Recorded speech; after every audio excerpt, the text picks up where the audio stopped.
Hello everyone, welcome back to our channel startuplanes.com. I am More Tanvi and these are the series of interviews that we are conducting for the promotion of some excellent startups across our country. Now the question is that why you should watch this interview. You should watch this interview if you are a job seeker. You should watch this interview if you want to invest. You should watch this interview if you want to know the merits and demerits of starting a freshly new business. So let's know more about some wonderful experiences from the CEOs and founders of various startups. For today's interview, we have Mr. SANDEEP MISHRA, the founder and CEO of Catalytic Crops, is one of India's leading experts on how to effectively build systems and coalitions to drive sustainable impact at scale.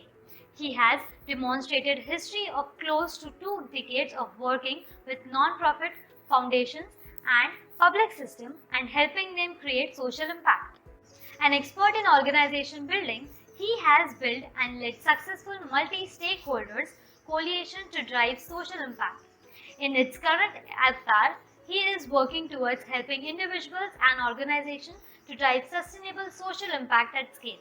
Sandeep believes that good systems can be created through effective strategies for data development and institutional collaboration. Catalytic Crops members and experience working with the systems, they have identified 4 critical capabilities: system diagnosis, project management, data-driven decision making, and enabling critical partnerships. Any system needs to improve governance at all levels and become a self-corrective system which could generate maximum impact on the ground. He holds advanced postgraduate degree in education, social, political, philosophy and environmental ethics from premier universities in India. So let's jump into the interview and know more about his startup from Sandeep. Good evening, sir. I am More Tanvi from Startup Lanes, and we are very grateful to have you on the board for this interview. Thank you, Tanvi. Lovely to be here and look forward to speaking with you. Sir, I request you to please introduce yourself to our viewers. Sure. So born and raised in a remote village of Uttar Pradesh, and studied in government school, and having come from this rural setup, had had to make extra effort in my during my undergrad, when I just joined the university. It was hard for a person coming from very rural setup, having studied in government school, to cope up with the the match and to match the pace of the students coming from very affluent schooling system.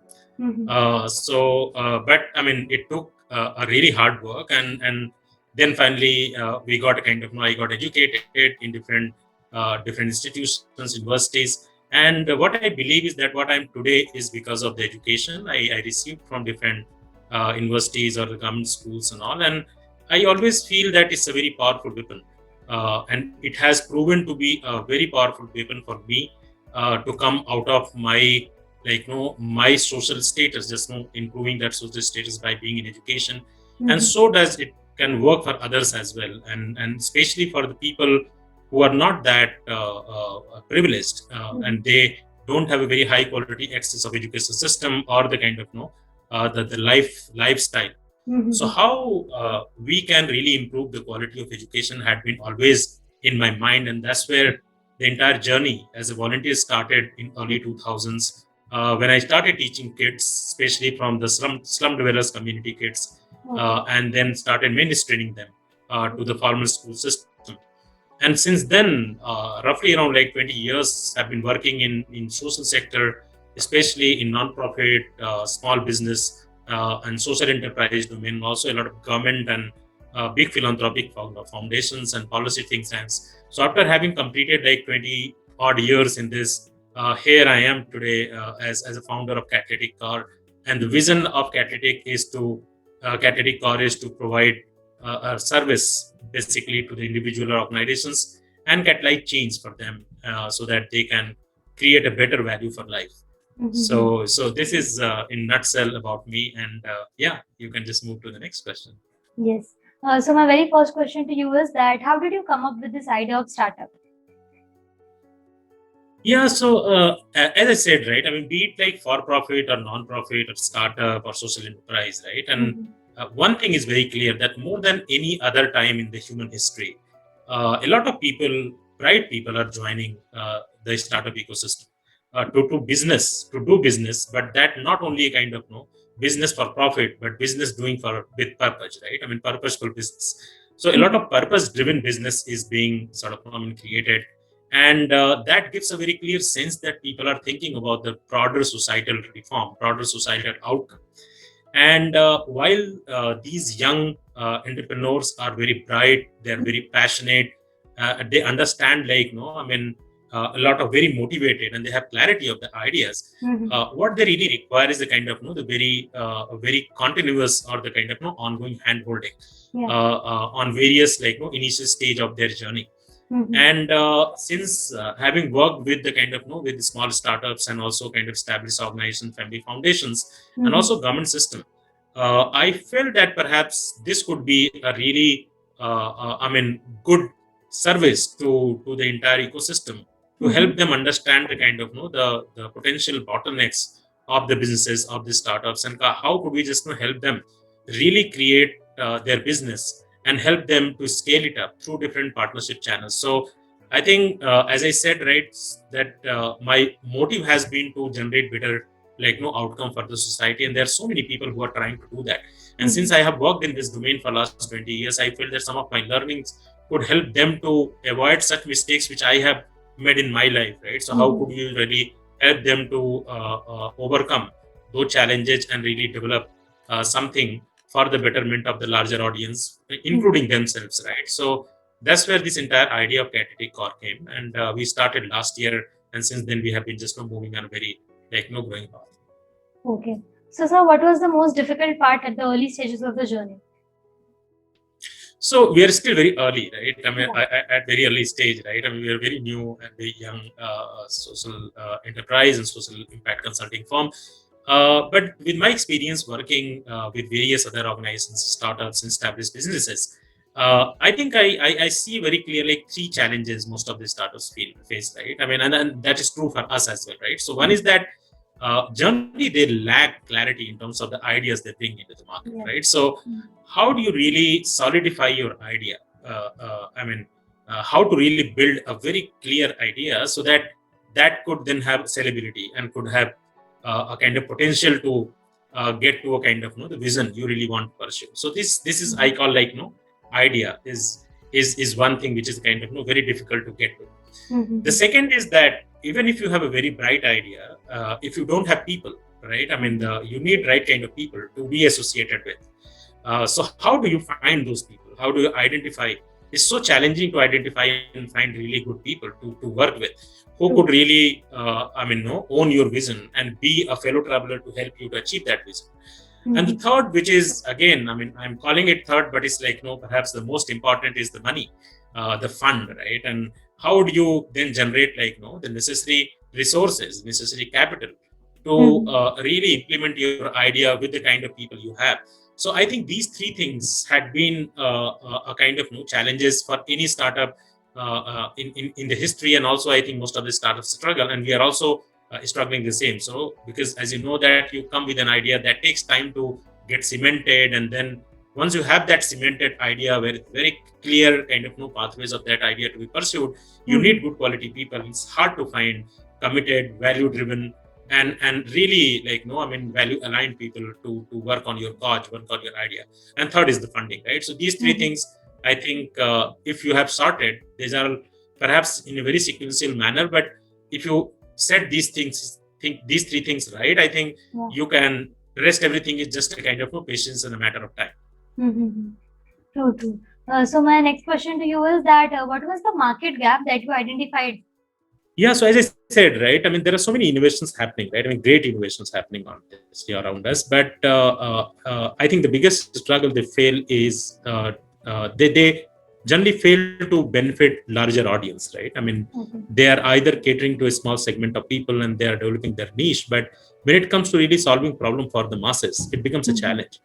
And I think generally a kind of a lot of, especially I can say that from more of a non-profit world, I mean, especially from the NGO world. I mean, I don't know if you know, India has roughly around 3 million NGOs. And if if you calculate that with the number of people, every 100 of people will have one NGO working for them. But if you look at the kind of the capability gap, especially like how could we really build their internal capability to really generate maximum impact of their work. So I think the kind of capability required, especially the the ability to design for scale, the ability to really project manage, the ability to capture data and use data for the decision making. Also to forge the right kind of partnership, building government partnership channels to scale your intervention.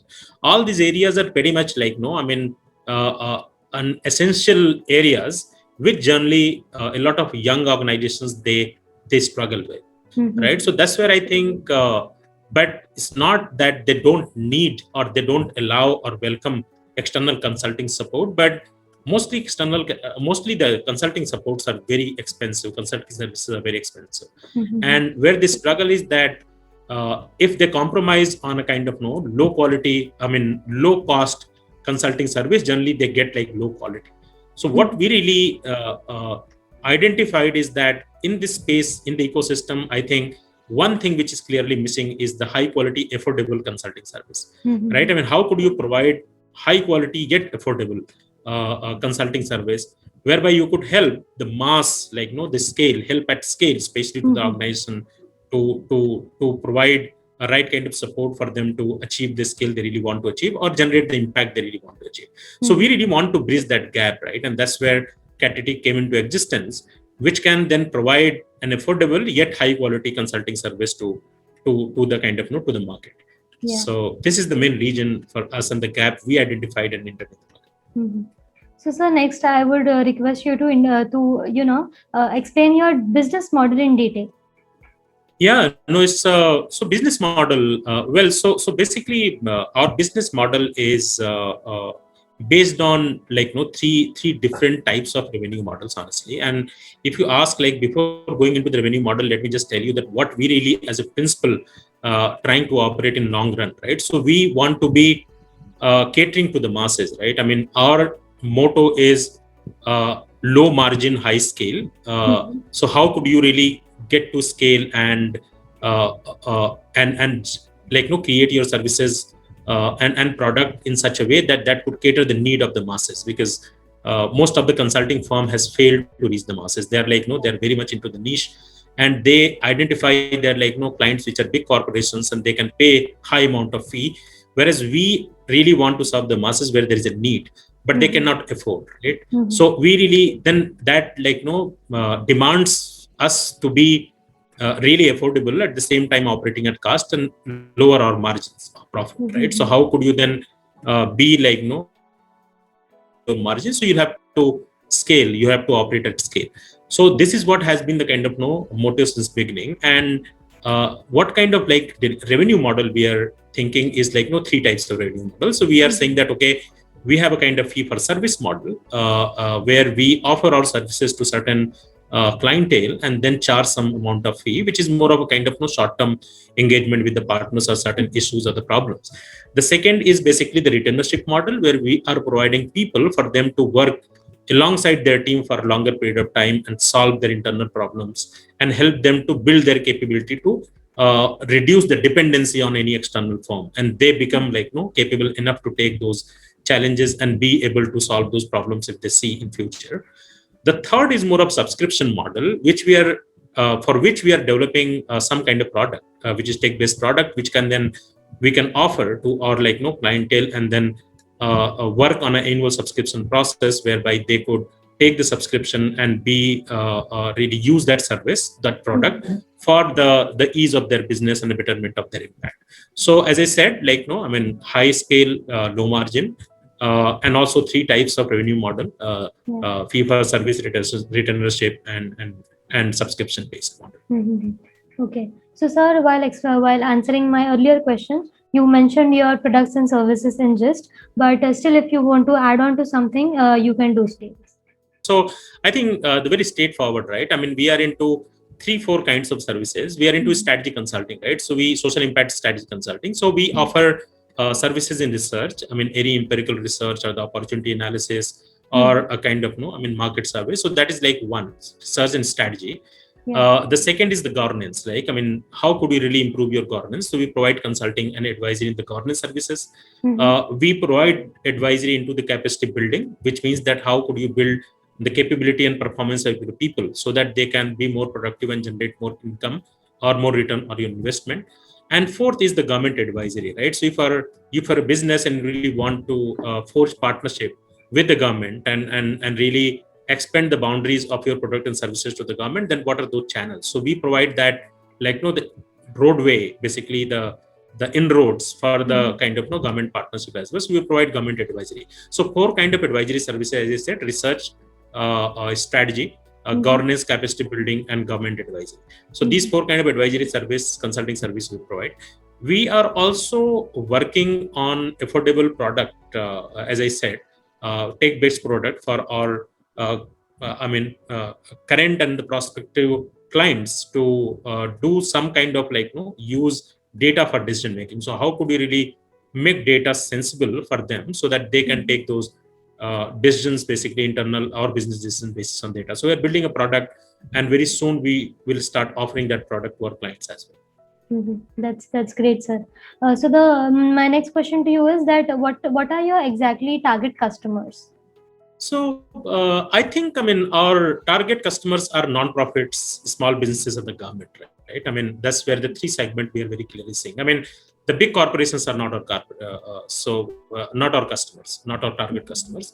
Basically, a lot of SMEs, a lot of small NGOs or small businesses, startups, and the governments, because governments are the ones who are sitting on a kind of the biggest scale, and they are the one who can change the lives of billions and billions of people, right? So how could we really build their capability to do that well? So our clientele is pretty much into a non-profit world, small business, the government. We are pretty much like B2B service delivery consulting firm. It's not like B2C, because individual generally don't take that consulting services, and that is more in the form of coaching and mentoring, but not in the form of the consulting or kind of a strategy consulting and research. So our model is B2B, and especially B2B and B2G, we call it, like business to business and business to government. And that's where we are seeing our targeted customer segment. But as you know, that our core philosophy is to help individual and organizations willing to see change, and help them to actualize those changes, what they really want to see through their work. So the horizon is the limit, right? So each and every person is our potential customer, honestly. Yeah, that's true.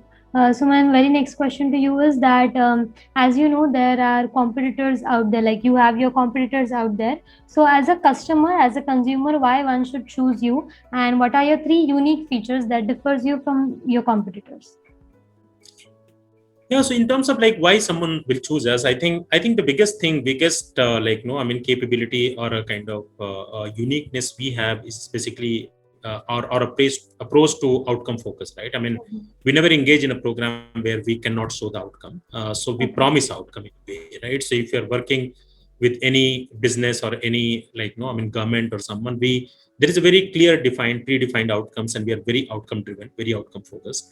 And that too, adherence to the quality and affordability, right? So one is that we are outcome focused as a kind of as a business principle. Second is that we are affordable, and third is that we don't compromise on the quality, right? So these three things are pretty these three things are make us very attractive for our customers. And to your knowledge, I mean, we have 98% returning customers so far. So whosoever worked with us, I mean, they came back and started working with us, provided there are some people who didn't have any work, that's why they didn't come. But so far we have 98% returning customers, though we don't have a very big customer base as of now, but still I think 98% is a very good figure to our satisfaction. The interesting thing about us, or a kind of a good thing about us, is that we deliver what we promise, and that too in significant less price point than any other big consulting firm who offer same quality of work can offer. So we are roughly around 40% less than the price of any big consulting firm, right? So that is, and we can just adhere to the same quality. So that is one more reason for customers to really come and work with us and get those services. In terms of our uniqueness, I think it's not unique. I think it's most of the organizations or the companies, they are into the market, they are very customer centric, Mm-hmm. and we are also customer centric. We are affordable. And the one, I think, uniqueness for us is that we understand the context, right? So if Okay. you really come to us and you really want to solve your problem with us, then we don't jump on a kind of one size fit all Mm-hmm. solution, right? So we don't have any ready-made solution.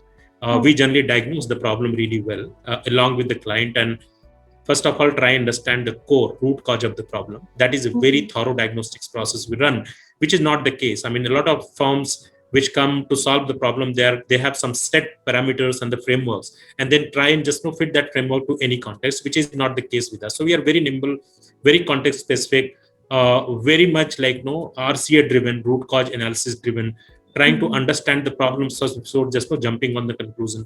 So these have been a kind of some unique features of Catalytic core which we are trying to maintain and just survive in the market in a short period of time. So this and then with this, I think one unique thing is that most of the services, especially who are high quality, are not being offered to the lower segment because they don't have capability to pay. Yeah.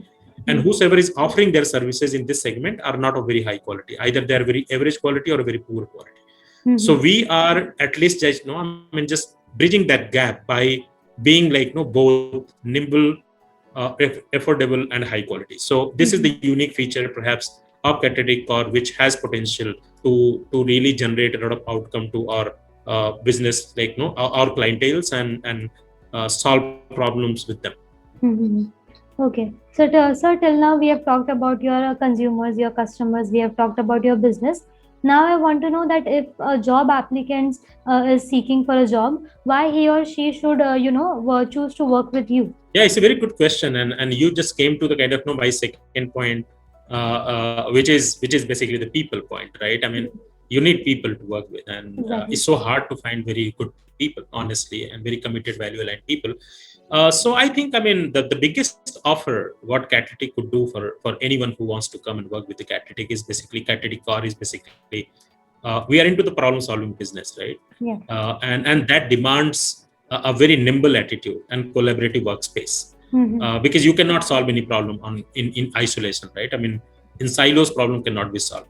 It requires collaboration. It requires very nimbleness, a very open mindset, very growth mindset, a very different kinds of motivation and attitude. So I mean, one thing which Catalytic core can offer is a kind of very unique place where you can be collaborative. You can enjoy the benefit of being collaborative. There is no kind of hierarchy. So we keep up to high standard of values, and our values are autonomy, mastery, and purpose. We provide very very solid autonomy to people who are working in our team, and that too with a kind of very solid accountability. We build their mastery. We provide them a lot of opportunity to build their mastery, build their skill, and that too pretty much attached with the purpose. So we are doing business with the purpose. It's not the business only for the sake of profit. So I think it's very much value driven organization, very flat culture, no hierarchy, and there is an ample opportunity to be challenged as well, because as an individual, as a professional, if you don't get the challenges and you don't get to learn or build those skills to overcome those challenges, you don't raise your bar of excellence, right? So we continuously provide those opportunities and challenge our people to be better every day so that they can become a better problem solver in the long run. So I think these three things are there which makes us very unique, and any person who works with Catalytic in a kind of short period or the long period of time, they have always been very a big votary of this kind of culture in Catalytic core. So that is something very unique we offer, and very other a lot of big good corporates, we also offer that. So, and rest of the thing are I mean, that goes without saying, right? So I mean, salary and fee and remuneration, all those things we believe as the hygiene factor. They are not critical to uphold the motivation. They are definitely critical to avoid demotivation, but I think the motivation comes from the kind of work environment you get, the kind of leadership you get, the kind of contribution you make in your job role, and the kind of purpose you are pursuing, right? So we are providing all those kind of opportunities for people to really be motivated and be part of it. So that makes us unique and probably would attract a lot of brands to come and work with us. Okay. So, sir, the next thing I want to ask you that, as you mentioned, you are a fresh startup. So, if not this company, what else you would be doing right now? I would have been just either doing some kind of coaching, because I'm doing some pro bono coaching to some of the providing some personal coaching to some of the founders and the CEOs of some small business startups and the non-profit. So not like many, because I have the bandwidth issue, but I do provide some coaching service. I have been a trained coach through my life. So I am doing that, and had not been the case, probably I would have just expanded that clientele base and have been doing a kind of the full-time coaching to individual and the business leaders. So I enjoy that work. I really love it, and I have learned that in my process of managing people. I have managed thousands of people in my life, right? So that has given me a lot of learning, and also I had taken the course on the coaching. So that way, I think I would have been just spending my time in the coaching of a lot of people, not only the CEOs and the founders, but also the young people, right? I mean, how do you really coach them to be really resilient to the unknown unknowns, we call it, right? So this is what I would have done. Yeah, I've been doing. So, sir, my next question to you is that what are the products and services that you constantly need, and what are the parameters on which you decide that okay, this vendor has to be hired or this supplier has to be hired? So, what are the parameters, and what are the products and services you are constantly in touch with?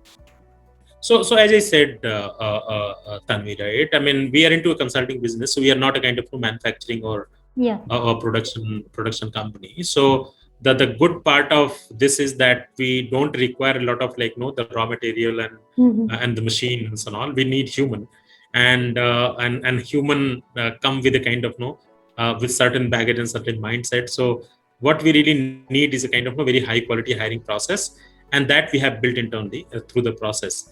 But yeah, very soon as we expand, and as I said, that we are also thinking of building our expanding our services and offering into the tech domain, as to how could we develop a tech product which can then help and solve problem of our not only the present clients but also our prospective clients. So that's where probably we need some technology company to come and help us, especially to build that product. But I think that is, we are not yet there, right? So at present, I don't think that we have anything where we need vendors to come and help us. We are able to just manage this a very small and nimble team, and with the kind of internal capability we have.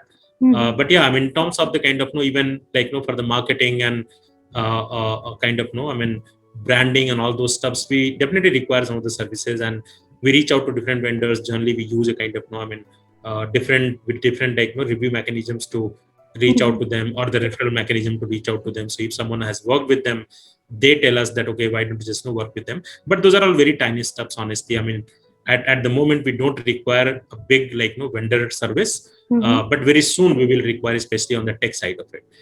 So that's when probably we would be able to develop our internal procurement policy and understand as to what's the kind of best way to identify the right person who could come and provide the kind of vendor service to us. So, sir, what are your recent and long-term plans for your business? So recent plan, I said, right? I mean, recent plan is to really hone this, right? I mean, since we are very young and I mean, young in the sense of the company, and old in the sense of my age, right? Founder's age. So what I have learned probably in a very next avatar, very different avatar, trying to hone that, trying to test and implement and see how that works. And so the recent plan is to really hone our modern services, and create some product which can then solve people's problem, and help them to see the change they really want to see through their work. Long term, we really want to be the leader in the sector, especially in the consulting world when it comes to social impact consulting. And we have potential because we believe that we are affordable, we are context specific, we are nimble, and we are very, very high quality. So there is a potential for us to explore the market, not only in India, but also in other countries. So 5 years down the line, perhaps we'll be expanding our outreach to African and Latin American countries as well. And that's what the plan is. But I think initial 3 years, I think we really want to be very nimble, very low kind of and really hone our model and product or services so that we can see the impact and then scale our intervention to other part of the world. Okay. So, sir, my last question to you is that I would love to hear feedback on SL, and also if you want to thank someone from your friends and family or team, you can do so. Yeah, no, thank you. I mean, I think Startup Lane is doing great work, and you are like facilitating the collaboration and learning. We are in technology era, right?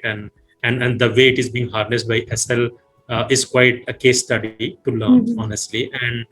And my best wishes to you and others in the team, especially your founder, who Shishir, who looks to be a kind of very smart guy and a kind of very committed and genuine guy who is like offering different kinds of support and everything during this pandemic as well. So I hope that I remain be the part of the network and facilitate mutual learning. In terms of your question on do I really want to thank someone? As you know, right? I mean, a decision of letting go a fixed, like no hefty amount of salary, monthly fixed income, is like no. I mean, comes with a lot of personal complications at family front for many people, right? And but it was not the case for me because I have been very fortunate to have an amazing life partner and two lovely kids who had been very supportive in my entire this maniac journey. And this is the reason, right? I've been able to just maintain my calm and during the ups and downs for last almost 1 year, and hoping to sell this through. And that is a kind of the biggest treasure I have, and they have been very supportive and very encouraging so far. So I really want to thank them for this, and for everyone else for sure who believes in me and in our in our capability in my team and the brand. So yeah, so I mean, first and foremost for the family who is just providing this backing and letting me do what I really want to do, and for everyone else who just believed in our model, in our service. So thank you so much. Yeah. And thank you so much for your lovely feedback, sir. And thank you for your time and your crucial words. Thank you so much. Thanks a lot. Lovely speaking. Thank you. Yeah.